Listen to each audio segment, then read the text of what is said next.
Hey guys, this is 97 Lego Maniac. Be sure to check out my other social media accounts and my Patreon. Links are down below.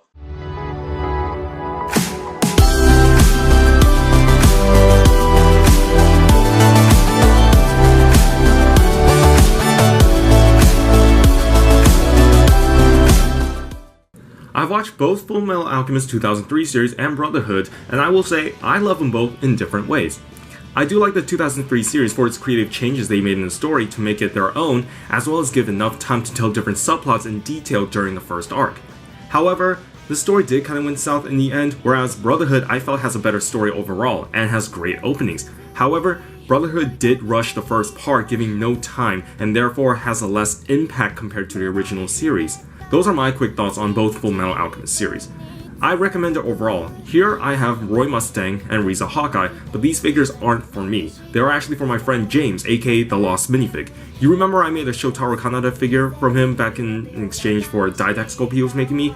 Now these two figures are in exchange for a Ruby sculpt he's making me, and a Ria's Gremory figure from High School DxD. I don't know when he'll finish up the Didact or Ria's, but hopefully I get him as soon as possible.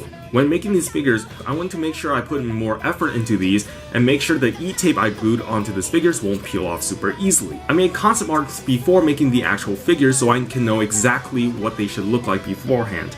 I sculpted some hair onto the generic male hairpiece, which isn't the best hair I sculpted, but it does get the job done. I painted his eyes in Lego style because that's what James wanted me to do.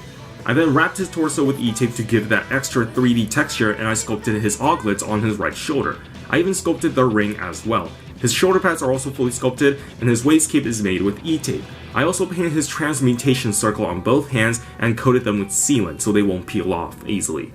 I also gave him an extra head just because the Nendoroid did it and it looks super funny and I had to paint it.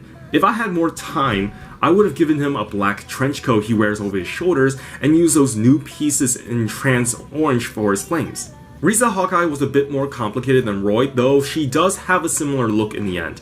Her hair, especially her ponytail, was tricky to get though. However, her bangs were actually pretty simple. I then painted her face and her collar.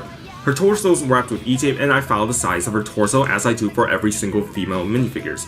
The auglets, of course, and the ring and shoulder pads are all sculpted the same way.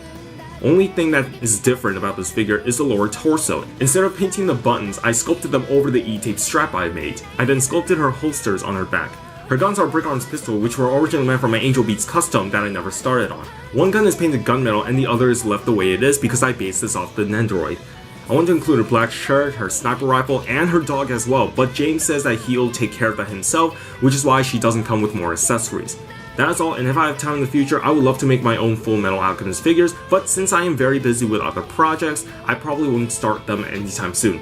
Plus, James already made his Elric brothers long ago, and he has more Fullmetal Alchemist customs planned out, and these figures are part of them. So be sure to follow him, for he is one of the best customizers and sculptors out there. Thanks for watching, and I'll see you guys later.